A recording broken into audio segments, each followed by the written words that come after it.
చంద్రబాబుపై బురద చల్లేందుకే అమిత్ షా పర్యటన అని ఎంపీ రామ్మోహన్ నాయుడు ఆరోపించారు. సత్యమేవ జయతే పేరుతో బీజేపీ నేతలు యాత్రలు చేపట్టడం హాస్యాస్పదంగా ఉందని ఎద్దేవా చేశారు.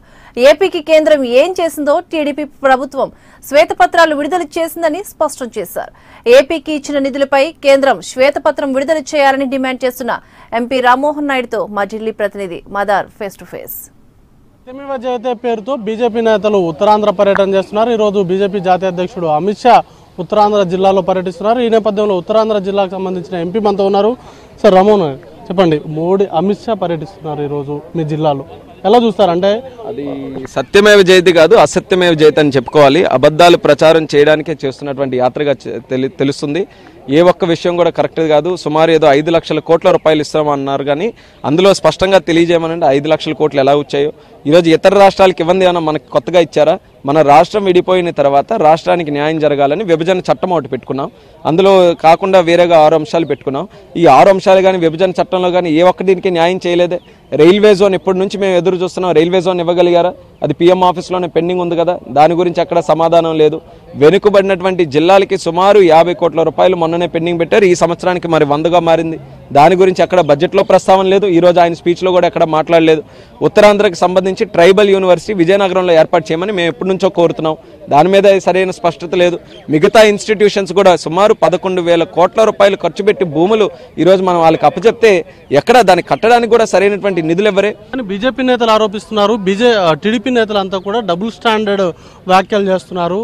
ఆరోపణలు కానీ కేంద్రం పైన కావచ్చు, కలిసి ఉన్నప్పుడు ఒకలా మాట్లాడుతున్నారు, విడిపోయిన తర్వాత ఒకలా మాట్లాడుతున్నారు. ఒకప్పుడేమో మోడీ ప్రభుత్వమే ఎక్కువ చేసింది రాష్ట్రానికి అంటూ చేసినటువంటి నేతలు ఇప్పుడు విమర్శలు చేస్తున్నారు.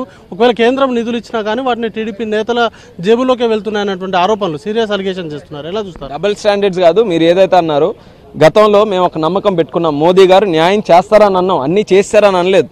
మేము మోదీ గారు ఓపిక పట్టండి, న్యాయం చేస్తారు, ఆయనే హామీలు ఇచ్చారు, ఆయనే కడదామన్నారు. 1 సంవత్సరం అయింది, 2 సంవత్సరాలు అయ్యాయి. దేశంలో పరిస్థితులు ఉన్నాయి, రాష్ట్రంలో కూడా పరిస్థితులు ఉన్నాయి. ఈ రకంగా న్యాయం చేస్తారని మేము కూడా ఓపిక పట్టాం. ఎప్పటికప్పుడు మేము కూడా రిప్రజెంట్ చేశాం.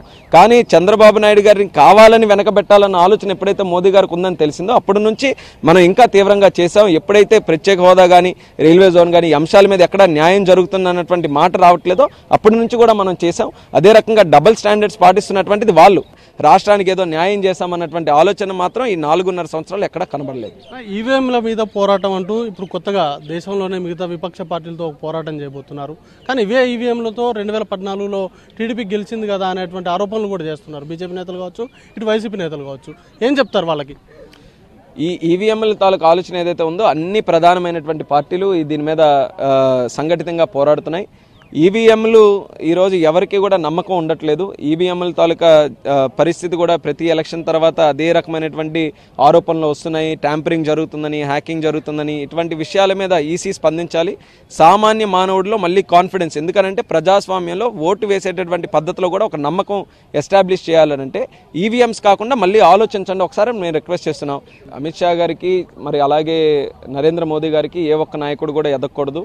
వాళ్ళు కాకుండా ఏ రాష్ట్రంలో కూడా ఎటువంటి నాయకులు ఉండకూడదు. వాళ్ళ పార్టీ తప్ప వేరే పార్టీ ఉండకూడదు. చిన్న పార్టీలు కానీ పెద్ద పార్టీలు కానీ వాళ్ళందరికీ కూడా భూస్థాపితం చేయాలి. దానికి ఎంతవరకైనా సరే అవసరమైతే సిబిఐ, ఈడీ, ఐటీ లాంటి సంస్థలను కూడా దురుపయోగం చేయడానికి కూడా వెనకాడరని స్పష్టంగా ఈరోజు తెలుస్తుంది. దానికి మనం కూడా ఒక కారకులం అయ్యాం. ఆ రోజు ఎప్పుడైతే మనం రాష్ట్రం తరపున గట్టిగా నిలదీసి అడగడం మొదలుపెట్టామో మన ఎంపీల మీద, మన తాలూకా నాయకుల మీద దాడులు చేశారు. ఈరోజు మా కలకత్తాలో కూడా అది మరొకసారి కనబడింది. అక్కడ పెద్ద సభ ఈరోజు సేవ్ నేషన్ సేవ్ డెమోక్రసీ అని సభ పెట్టి జనాల తాలూకా ఉప్పెన కానీ అవన్నీ కూడా చూసిన తర్వాత ఈవెంట్ని కూడా ఏ రకంగానైనా సరే మనం ఇచ్చేయాలని చెప్పి, ఎదుర్కోవాలని చెప్పి సిబిఐని మళ్ళీ అక్కడ పంపించడం అనేది కేవలం రాజకీయ పూరితమైన చర్య. అసత్యాలను ప్రచారం చేసేందుకే ఇటు అమిత్ షా పర్యటన కొనసాగుతుంది. అలాగే రాష్ట్ర ప్రభుత్వం చేయాల్సిన దానికన్నా ఎక్కువ చేస్తుంది, కానీ కేంద్ర ప్రభుత్వం నుంచే ఆ మేరకు సహకారం అందట్లేదు.